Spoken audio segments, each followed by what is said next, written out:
ragaa qabaachuu qaba. Innilleen ergamaa irra beekamaa san dubbatan bichaa kiyyanaa taa'u jiru kana dubbatee qofa sun ta'an anaa fi eegalu wal dura. Abaabayyuun koo Muhammadi waan beekuu hin qabu.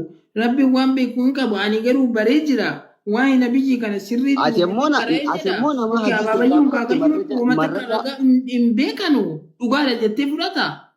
Maali marrajaa namticha kana taarikni isaa siif qophaa'a.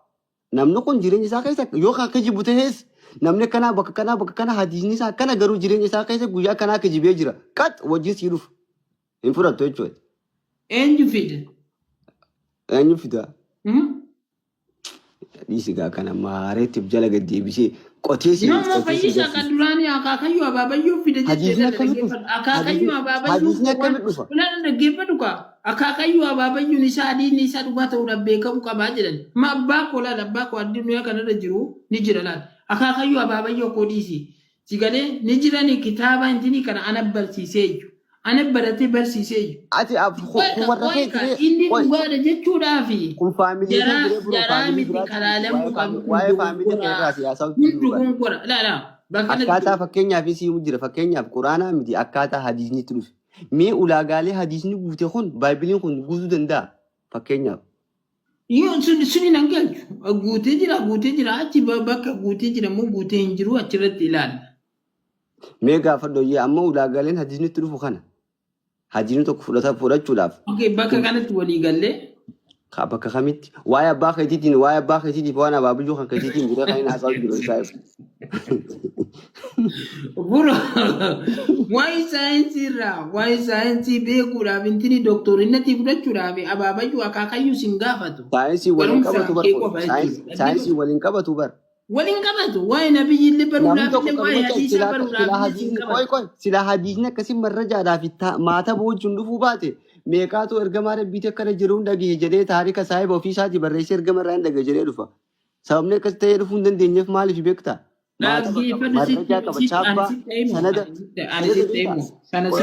Sanada beekta chaabbaa. Sittim. Nabiyyiin beekumsa isaanii eenyuun naalchisan? Sahaabota. Sahaabonni eenyuun dhaalchisan? Eenyuun natti muu dandeessaa? Ayyee. Natti muu dandeessaa? Itti fufise dhaggeeffachaa jira yaadni keenan galle. Atamma akkanatti deemteetiyyuu abbaa jette la dhaggeeffadhu. Nabiyyiin keessana sahaabota. Sahaabonni ansaaronni atbaa taabiina akkanatti haga dhufee ulamaan bahutti haga maaliin bahu kanatti akkanatti deemu wanni. Dhugaadha bakka kanatti walii gala. Dhugaadha.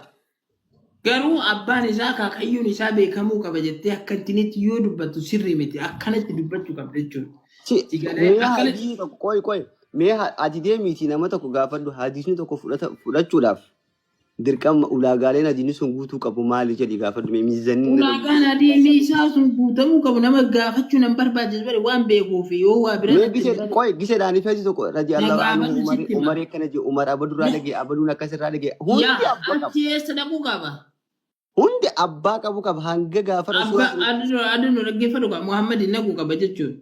Akkana ragaarra qabaachuu qaba. Bakkee ulfaadhu ganaa abbaa hankoo nan gaafatu qaba. Abbaan koo haadha hankoo zarii hankoo. Abbaa kan keessin gaafanne barsaa bilaa kuna bakka. Akka duraanatti jechuutti jirtutti akkasii beene. Lakki atiitu kallattii biraatiin fudhachuu jira akkasiin jechaan jiru waa'ee kan keessa raasaawutti hin jiru hadiisni tokkoon sin jedhe ati hadiisa fakkeenyaaf ati amma fakkeenyaaf sahaabaan tokko hadiisa qopheessuudhaaf sahaabaan sin jedhe laal. Ammas ati sin jenne sahaabaan tokko hadiisa odeessuudhaaf seenaan sahaabaa sanii beekamuu qabaa sin jedhe. Haadhaa fi abbaan isaa beekamuu qaba. Jireenya isaa keessa nama sobumoo nama sobniin ilaalamuu qaba. Jireenya isaa keessa ijoodhaanii fi sobni tokko argamee jiraate hadiisni isaan fudhatamu. Achuma Dariisatuu hin taane akaakayyuu jinni jaankaa beekuunatu hin taane nam takka baratee qoratee dubbisee. Barachuu miti maa yoo fade digirii miti dippiloomaa miti maa yoo fade addunyaa kanarra beekumsa akka nama irratti hin deemanneen. Maal jechuun? Yoo jireenya isaa keessa kijibni argamee jireenya isaa keessa nabi Muhammad wajjin argin hadiisa jedhee akkana beekumsa maaf akkanatti tashakkamatee maan deemne nama akkanatti akka roobaa irraa roobna beekumsi namni irraa fudhatu jiru. Maaliif? maal ragaa maalitti qabu akkam namni amanee fudhata wanti kun bar jannata hafezaa ba'a Okay, warri duraanii sunoo akkam godhare? warri kam Warri amma fakkeenyaa fi yeroo nabiyyiin jiranuu ni jiranii sigalee yeroo sahabota sanallee ni jiranii hadiimni jira da'iifa ta'e Muhammadin illee ijaan argan. yaanni kan keenan gal Hadiisa da'iifa jedhamu ni beektaa qura hadiisa keessatti. hadiisa maaf deefa jedhama Maaliif beektaa? Waan arguu dhabaniif miti waan akaakayyuu abaabayyuu lakkaa'aniif miti. maaliif deefa jedhama Dhaggeeffadhu da'iifa wanni jedhameef waan yaada kana faalleessuuf yaada kana fudhachu no akkasigaa. Okay, egaa akkasii miti jette mee fayyishaa.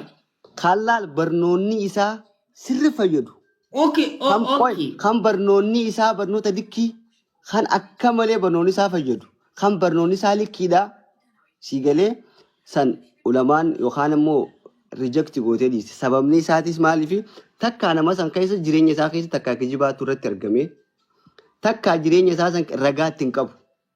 Ka ulamaa dhiisi gaabba ka ulamaatiif amma katulaarraa kaasuutti jira ulamaa jechuun ka amma jirtu bari ulamaa jechuun dhaggeeffatu fayyisha ulamaa jechuun ka ammaati. Sahaabonni san sahaabonni baay'een hadiisa odeessanii turan ka sahaabaa sun waliin fudhatamuu dhabe. Baay'een odeessanii ulamaan jedhiin ka ulamaatti fudhattee dubbatiin ulamaa jechuun ka amma jiran. Ayyeedis sahaabonni san jechuun hadiisni isaanii fudhatamuudhaaf dirqama waan laalamuu qabu jira. Jireenya isaa keessa yoo guyyaa tokko kijibni argame hadiisni isaa nama fayyaduu miti bareedaa miti maa waan fadhantaa namni irraa dhagoon jiru lammaffaa yoo ragaatti hin qaban yoo ragaatti hin qaban yoo ragaatti hin qaban fayyishaa kokoika okay atuu hin argini abadan fudhatamuu hin danda'u jette ati amma ka fudhatte kana atba'attaabiin ansaararraa ulamaarra ganaam nama meeqarraa dhufee si gahe inni sin jaanuu argee hadiisa barreesse. Maataba qaba ragaa qaba. Maataba maali? Ragaa qaba. Abbarraa dhufee jira ragaa wajjin. Ragaa maali? Maal qaban? Mee ati dhiis gaafin bulaa kana likki beeysaati. Kana waan qaban jiriniiti. No. Abaluun abalurraa odeesse, abaluun abalurraa odeesse, abaluun abalurraa odeesse, abaluun abalurraa odeesse. Yeroo Muhammad jiru sana dhaggeeffadhu. Hadiisni isaa waliin barreessee har'a ulamaan amma jirtu kun da'iifa. Hadiisni akkasitti deemee akkasitti deemee nyuggan. Amma yeroo sana nabiyyi arge caala ulamaan har'a ni beekti. Qoye hadiisni akkasitti deemee eenyu gala naa misaa ibati. Hadiisni deemee abaluu akka irraa odeeffatu. Muhammadii kan ijaa fi dhaggeeffadhu Aishaatti gara achidha. Aishaan eessaa fiddi? Aishaan eessaa fiddi? Muhammad irraa fiddi. Kalas. Akkasii kun. Amma kana siin jedha bari amma fakkeenyaaf dhaggeeffadhu. Hayyoo ragaatti hin qabaanne fakkeenyaaf. Nama Aishaa beeku. Seenaa keessatti Aishaa beeka Muhammadiin beeku kana hadiisni isaa da'iifa.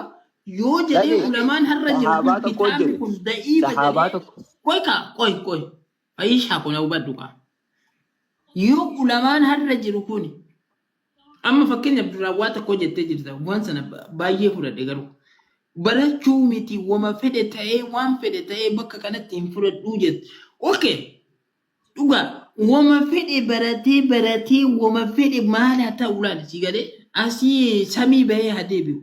Okay, akkuma ati jette sana haa ta'u.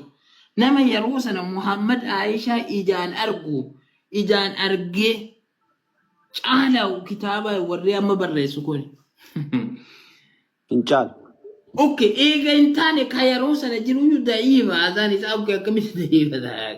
Ka isaa kan ammoo akkamitti sahiha jennee fudhanna ka amma ulamaa jedhanii barreessan kun. Okay, wanni ati amma ka ulamaan si himtu kun waan laaluu qabdu. Ulamaan kun hadiisa kana eessaa fiddee waan jedhu firaa laaluun sirrii. Eessaa fiddi ulamaan hadiisa eessaa fiddi sila achuma warri Aishaa fi Muhammad Rayi. Maataba qaba hundi isaa galumsa qaba galumsa qaba. Jarritu eessaa fidanii barreeffama. Okay eessaa fidanii barreessanii jarri duraanii sun. Hundi koo saayiba kan yaabaluun amma fakkeenyaaf akkaataa waan ati siin galini jira saayiba ofiin bula. No kadaayifa ma biraa dhufti jechuudha akkas taanaan. Eenyurraa dhufti? Eenyurraa dhufti maal gaafii na gaafata silaatu ofii keetti deebisuutti jirta baay'ee. Ati aboo cal jettee mataan hin goggoisin sababa kiyya waan Nu gogsuu miti Ay, fayyishaa mee kun. hayyee ulaagaalee kana qoy ulaagaalee kana fakkeenyaaf ulaagaalee hadiisni guutuu kana baaybiliin guutuu ni danda'a Okay, fakkeenyaaf. yoo na xaaruuti kaate dhaggeeffatu si dhaggeeffachiisa waa takka. Mee hayyee mee qoy mee ulaagaaleen amma ulaagaalee wanni hin qabu kana ulaagaalee hadiisni tokko fudhachuudhaaf ulaagaalee guutamuu qabu kana baaybiliin ni guuta. No, inni Baay'inni hadiisa kun qabu. guutee hin jiru jedha Eh? ishee si jedha waliin haasa'uu dandeessa. Hindeen tokko Mee biqilaa wangeela biqilaa mee dubbadhu. wadha fayyishaa Ay qoy gaa mee nan wadha gaafadha. Qoy nan dhaggeeffatu gaafadha. wangeela waa'ee wangeela haasa'uudhaaf Amma miti. Afaan waan nagaatti hin baay'inii gaafadha. kana dhiisii meessi numtiyyuu amma ofiin bulaan akka ajaa'ibaatti beeka waa'ee isaa inni irraa dubbatamu ni rakkoon qabu waa'ee wangeelaa. Meesuma jalqabdan ofiin bulaa wajjin dubbachaa jirtan sana dubbaddaa. Laa Ta'us amma naannoo quraanaatii anaa fi fi ofiin bulaa waan waan turratti haasa'artu isa dhiisi inni rakkoon qabu. Inni of danda'aadha. Innis of danda'aadha. Dhiisi isa of danda'aadha si waliin xumuraadha. Garuu carraa kennaa fi hiikkaadha al takka waa jedhee ture amma. Ish bakka hiikaa mee dubbadhu ati wajjin hiikaa ni dhageessaa? Ni nagaa'ee. Mee fakkeenyaaf nuti akka nuti uummanni musliimaa tokko hadiisa tokko fudhachuudhaaf wantoota ulaagaalee guutuu qabu jira. Ulaagaaleen guutuu qabu san namni sun jireenya isaa keessa yoodhaan fi nama sobu ta'e hadiisa isaa san irraan fudhan. Namni san dirqama qaamaan Nabi Muhammad wajjin wal arguu qaba. Yeroo Nabi Muhammad jiru san isa wajjin jiraachuu qaba hadiisa isaa fudhachuudhaaf. Akkasumatti illee namni san yeroo Nabi Muhammad jiru san islaama tahee haga dhuma jireenya isaa keessatti islaama tahuu qaba. Hadiisa isaa fudhachuudhaaf. Akkasumatti illee hadiisa isaa san giseedhaan fi barreessuu ragaa nama isa wajjin dhagahe qabaachuu qaba. Yoo haga kana guutuu baate hadiisa isaan fudhannu fakkeenyaaf nuti. Mee ulaagaalee kana guutuutu hin daa baaybiliin yookaan ulaagaalee kana qaba. Baay'iliin hadiisaa wajjin wal dorgomatu hin taane quraanaa wajjin kan inni wal dorgomu yoo ta'e kan nuyi wal bira qabuu dandeenyu baay'ilii fi quraana. Hadiisa wanti jedhamu baay'ilii keessatti hin jiru. Kan nuyi wal bira qabnu hadiisaa fi quraana malee quraanaa fi wangeela yoo ta'e malee hadiisa kallattii uummattiin dhuftee baay'ilii wajjin wal bira qabdu hin qabdu. Kanu Wal bira hin qabne bar wal bira qabu osoo hin taane nuti fakkeenyaaf akkaataan itti nu bira gahee hadiisni akkana nu bira gahee isinoo ulaagaaleen baaybiliin kunoo akkanatti isin bira ni gahee maddii isaa akkamii akkaataan dhufaatiin isaa akkamii irraa qabee amma akkaataa dhufaatii quraanaatii fi akkaataa dhufaatii baay'ilii ilaalla malee akkaataa hadiisaan ilaallu nuyi. Hadiisiin jiru. Hadiisan qabu walumaa gala saa'u. bar amma quraanaa fi hadiisa osoo hin taane amma fakkeenyaaf quraana firraa dhiisi hadiisa Quraanan dhiisu. Quraanan hin dhiisne hadiisan ofirraa dhiisa malee. Hadiisi quraana hiikee kan keenya baay'iliin ofumaan of hiike. Wajja ani quraan illee nisu hadiisa illee nisu wangeela illee nisu itti fufa wangeela barachuu itti fufa ni xumura. Quraan hadiisa akka baradhe quraan hadiisa dhaggeeffatamu. Quraan hadiisa illee waan na hanqate itti fufaa jechuudha. Akkasitti na hubadha. yoo hin galleef Amma na tokkuma fakkaatu qabnaa jedhee bara wangeeluma qabna isumatti amanna malee wanti wangeela hiiku kan biroon bira gatii hin jirreef wanti hadiisni madaaluun hin jiru. hadiisni bar hadiisni saahiba kiyya Hadiisni bar waan quraana hiikaami. Hadiisni quraana hiikaami. Baay'iliin ofuma isaatii ofii malee hadiisa kan waan baay'ilii hiiku kan biraatti naannoo jiree bara. gosa hadiisaatis hin galini hadiisni kan barnoota dabarsuu jira akkaataa waliin jireenya ilma namaa kan dabarsuu jira sii galee ergaa barnoota Nabi Muhammad barsiisan baay'eetu jira innis kophaatti of danda'ee jira quraanis akkasuma kophaatti of danda'ee jira sii galee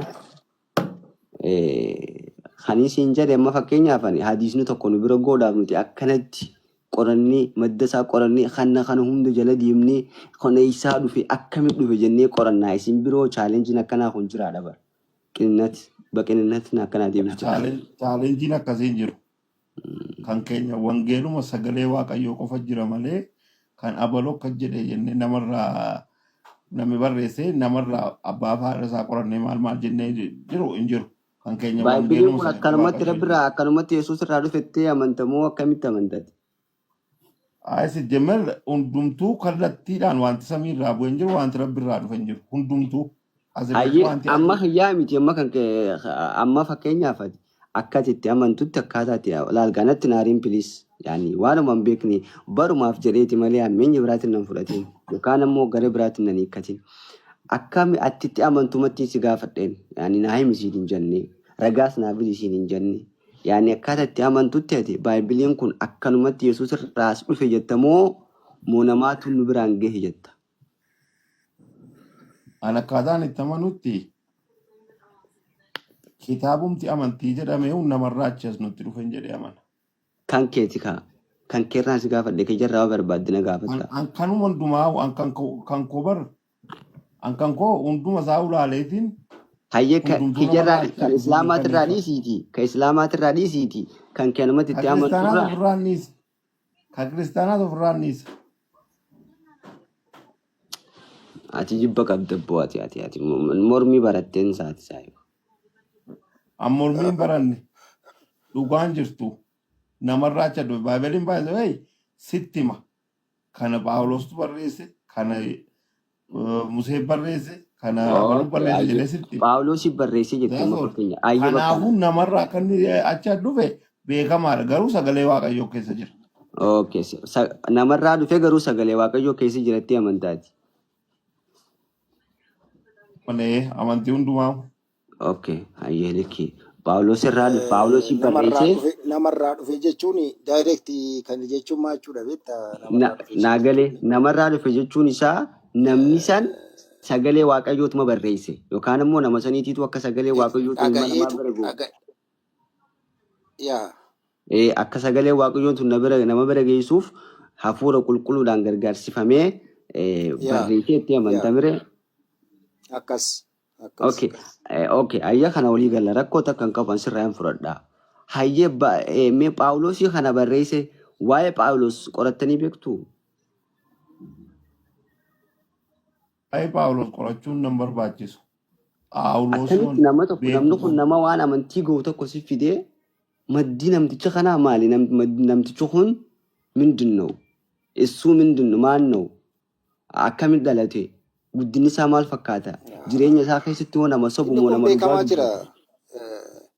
Faisha jira bar Ah, kun koo ifa galaadhaan seenaan isaanii jira dhufaatiin isaanii jira Akkanaa maal keessa darbee akka dhufe kallattiidhaan ikkoo ni jira bar akkaataan dhufaatii isaa iddi dhaloota isaa eenyurraallee akka dhalate sanyiin isaa maal akka ta'e qomoon isaallee hoo maal akka ta'e kallattiidhaan kaa'amee jira. Means okay. waanuma beekamaadha jechuudha. Namni inni irraa dhalate jira? Beekamaadha. Malee badeewwan kun ah, Namni inni irraa dhalate beekamaadha? aha kallattiidhaan kaa'amee jira malee seenaadhaan kaa'amee jira. Akkuma fakkeenya hamma isinii quraanaa fi hadiisattan kun hadiisan maddi isaa amma fakkeenyaaf madda hadiisaa quraana natti fakkaata. Istiriima isaa natti fakkaata. Kanaaf Maddii hadiisaa kana achumarraa Allah maddi hadiisaa Muhammadi maddi quraanaa rabbi. maddi hadiisaa Nabi Muhammadi maddi quraanaa immoo rabbi. Hadiisni illee lachuutu rabbumarraa hadiisni illee rabbumarraa quraanis rabbumarraa maaliif quraana keessatti rabbiin gishaadhaan fi dubbatu ergamaan rabbi ofii isaatirraa ka'ee uumaan dubbatu waan jedhuuf jecha lachuu ka'umsiisaa rabbumarraa inni amanamti. faallaan nagaye kaamma. Yaa amma Ofiin bakka bulaan waan ta'e kanatti bakka jedhe. kana dhaggeeffadhu Fayyishaa. Mm, Fayyishaa. mm. Ani bakka kanatti natti gadi hin seenu. Khadija yoo jiraate kotti seeni intala. Masiima Khadija. Ilaa quraanni hadiis jechuun beektaa wanna nama barreessitu warri ulamaa barreessan warri sigalee atbaattaabiinan barreessan kun hadiisa jedhama. Hin jedhamu. Hadiisi jechuun hadiisi namni barreessu aangoo qabu nama Nabi Muhammad qaamaan arge. Bas Hin danda'u jechuudha kabiraa. sanii achitti ilmi abbaa faree namni tokko hadiisa jedhee si barreessu akka hin fudhadhu an takka namni fudhadhu.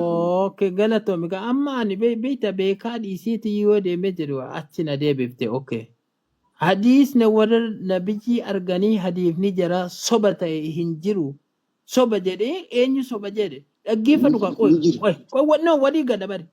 Eega nabiyyiin du'anii jarri sun dhumanii hadiifni kun da'iifaa kana kanarraa dhufe jedhame hin jiru Fayyishaa. Ni jira sababa nama sanii Okay, sababni galatoome okay eega akkas taate. obsi ree ofiin bulaa waan takka Oh my dubbattee mucaa God. jettee Ana oon malda. jedhanii obsi Ay, dhaggeeffadhu. Fakkeenyaaf namni hadiisni isaa deeffatee irratti deeffamu nama jireenya isaa keessatti kijibni irratti argame. Lammaffaa immoo Dhiba isaa eessatti argani inni kun Ende nabiyyi wajjin jiraatanii bira jarri kun hawaasni eessatti argani bari ilmoo hawaasni sa'aatii kaa'e saabonni wajjin ka jedhe jiraatan yeroo san. adeemni da'iifa ka jedhe bari attaabiina yookaan intiniidha.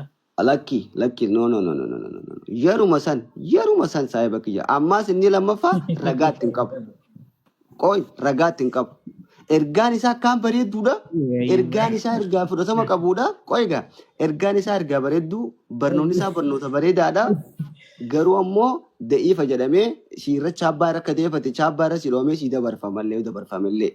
Maaliif gaafa ergamaan rabbii dubbatu waan kana bichaasaa dhagahee takka ammoo ragaa irratti hin qabu takka isa qo'ana qofaaf barate jedha waan akkana kanaa kan irra dhaabbateeti. Okay. Ragaatti hin qabu.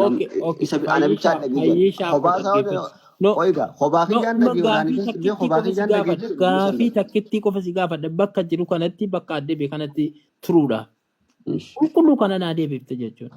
Qulqulluu kana fakti gaafiin wanni Muhammad hadiifni isaanii akkuma qulqulluu sanatti atuu itti hin dabalamin sigalee atuu beektotaa fi yookaan immoo atbaattaabiidhaa fi sahaabotaa fi maalii kanaan ilaalamee haala yerootiin ilaalamee haala sigalee jedhama haala yerootiin jedhu akkanatti ilaalamee ulamaan har'a jirtu kunillee akkanatti ilaaltee akkuma hiikuutti jirammoo akkuma yeroo sana jirutti hiikamuutti jira hadiifni buro kana qofa kallattii naa deebisi. Naan galleen gaafiin tantee saayiba.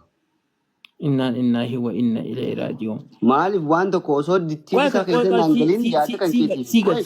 Sigalchi irra deebi'ee sigalchi. Okay. Hadiifni yeroo jalqaba Muhammad fakkeenyaaf dubbatan sun bakka takkatti sigalee kun akkan haala yeroo ilaallate warri yeroo akka Umar akka maalii bulchaa turan yeroo wanna akkanaa kun kana ta'uu qaba kanaaf jedhanii ulamaan irra jirtullee wanna akkanaa kun akkana jedhanii hiikanii seera qoy amma fakkeenyaaf seera keessatti fakkeenyaaf seera higga ni beekta miti higgi keessatti higgii ni beeka okay kana higgii fintini dhiisiyyu okay hadiisni hadiisuma keessatti dhiisii an badi ko sitti maatu tini kana sitti ila fayyisha banne ko na arte na jala ila anama kasiin jedhu wanni Muhammad gaafa duraa dubbatan suni hadiisa jechuun kan Muhammadi jedh anillee akkasuma anillee akkasuma okay akkuma gaafa isaan dubbatan sana qofatti jira hadiifni ittiin dabalamne hadiisni akkasuma jira ittiin dabalamne waan takka ittiin dabalamne itti dabalamu wallee hangoon qaba namni itti dabaluu danda'u illee hin jiru. Quraana kan itti dabalamuu hin dandeenye garuu quraana maayyuu itti dabaluutti jiran har'a. Hadiisa na gaafattee bara hadiisni akka jirutti koo walii qabamee amma. No anima gaayaa jechuu kooti bari. Hadiisni koo amma walitti hin qabamne fagoo walii qabamee ragaa wajjin marrajaa wajjin chaabbaa wajjin sii taa'u jira bara sanada wajjiniin. Sanada kamirraa odeeffame sanada qaba jedhanii gisee manni musliima wal gaafatu dhageessee hin beektu. Sanada isaa qaba raga qaba ragaan isaa eenyu jedhanii gisee qoratanii nagarree. Ni argee jira. Waqqaaree. Okay. Sanada jechuun sanada chaappuma isaa kana waliin dubbachuuti jedha bara. Ma fakkeenyaaf chaappaa yoo gaafatanu Innaati akkamitti waan sanada qabu tokko akkamitti jijjiiruu danda'an fakkeenyaaf. Sanada isaa akka jijjiiramuu danda'amu. Galatamu ulfaadhu. Fakkeenyaaf nam takka akkana ta'ee sigalee fakkeenyaaf kana keessaa bahee sigalee du'uu qabaa jedhee jira jechuudha. Fakkeenyaaf sanada sahiha sanada. Wani sanadaan jiru sanadumaan dabraa bara-baratti dhaloota dhufu. Okay, kogaa sanada sahiha amma fakkeenyaaf siin jedha bare sanada sahiha kun. Okay. Amma ulamaan gurguddaan amma maal jedhanii kan yeroo sana haala yeroo waan ta'eef kuni no akkasii miti kuni dogongora namni seera. Yaa seeraan leeyataa malee seerri akkaataa jireenya biyyattii sana wajjin akka wal qabatu laalama. Yoo akkana jedhamu jijjiiramu jijjiiru. Lakkii seera bar kun akkaataa rabbii quraana keessatti dubbate bar. Maal jedhee? Akkasitti amma fakkeenyaaf quraana keessatti waan rabbiin murteesse gadi murteeffachuun dhorgaa miti. Waan rabbiin murteesse? Waan rabbiin murteesse gadi murteeffachuun dhorgaa miti. Waan rabbiin murteeffate maal ta'e? Waan rabbiin murtiitti kanneen gaditti murtii biraa murteeffachuun dhorgaa miti. Dhorkaa. Ani silaanaa taate ammaan islaamummaa irraa si baasa ammaan eegusi taa'e. Dhorkaadha kan. Baay'ee dhorgaadha. Maaliif uummanni musliimaa giseedhaanii fi dubartii dhiiraa tokko zinaa godhe maaf wal kasasa mana wanni geesse. Galatoon bulfaadha. Kan wal kasasuu fi akka seera amantii islaamaatitti maal namni isaa osoo jaartii qabu zinaa dalage. Okay, namni atuu jaartii qabu zinaa gale ni cafaqama. Ni cafaqamu. Ni ajjeefama jechuudha. Dhaggeeffadhu boolla keessa kaabeetu cafaqamee maaliif ajjeefamuun dhiifamee maaliif garafamu? Maaliif mana murtii dhaqee wanni godhatama? Ka garafamu ka biraati bari fayyisha. Ka garafamu nama singilii dingilii jaarsa hin qabne jaartii hin qabne sigalee zinaa godhee sigalee ni garafamu kun. Suni singiliif dingilii. Suni singiliif dingilii. Ka jaartii qabu osoo jaartii qabu. Ka jaartii qabu ka jaartiillee qabullee ta'ullee isiillee ta'ee kuni cafaqamee ajjeefama dhagaadhaan. Kan osoo jaartii qabu. Yaa. Hayyee warri Itoophiyaa musliimni Itoophiyaa kun giseedhaanii fi waan akkasii gee maaliif mana murtii wal dhaaban? Maal wal dhaaban dhaabanillee dhiisuullee gadi dhaabanu bareeda guddisni dhaabanillee hin dhaabanillee. Jirbaas hin jedhaman. No saniifuu kun laal bakka. No qoy ka dhaggeeffadhu amma biyya Itoophiyaatti dhaggeeffadhu. Dhaggeeffadhu biyya Itoophiyaa qofaa miti dhaggeeffadhu wali Faransaa fudhadhu Jaarmaan illee fudhadhu suni rakkoon qabu baay'ee. Zinaa goote yoo jettee dhaggeeffadhu kun fakkeenya ta'uu hin danda'u. Ma fakkeenyaaf fakkeenya ta'uu hin danda'u. Nama tokko waasaralloonni ulfaata bara. Fayyishaa koo kun fakkeenya ta'uu hin danda'u. Amma fakkeenyaaf yoo zinaa gootee jettee si gadee situ itti gaafatamaa ishee si gaafata. Amma fakkeenya yoo rabbi na gaafate malee yoo zinaa godhee jedhee nam takka na cafaqee si ajjeese anillee yoo cafaqee ajjeesuu danda'a jechuudha. Si gadee suni rakkisaadha. Yeroo takka iddoo jedhama wanni hin jedhuuf kanaaf bare.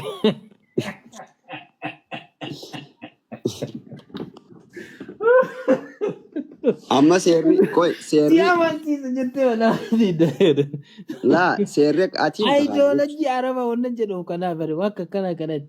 Lakki saayiba kun seerri tokko seerri akkas akkasii sana hin buda. Seera kana hin fudhadhu amma seera kana bari seera ittiin bulmaata arabaati. Malee amantaa intinii ta'uu hin danda'u. Lakki antee kun baayibilirraas akkasumas jira gowwaan ta'een kun kan amantaati. Maal jechuun? Baayibilirraas akkasumas jira saayib. Afa gajjeesedha. Innaa. Ani waaqeffataadha kana booda. Baayibilirraa akka kuwaaraa keessatti shaarameera. Maal? Akkana jedhee fas naannaa barinni. Baayibilirraa akkuma ofiin bulaa kanatti mormameera.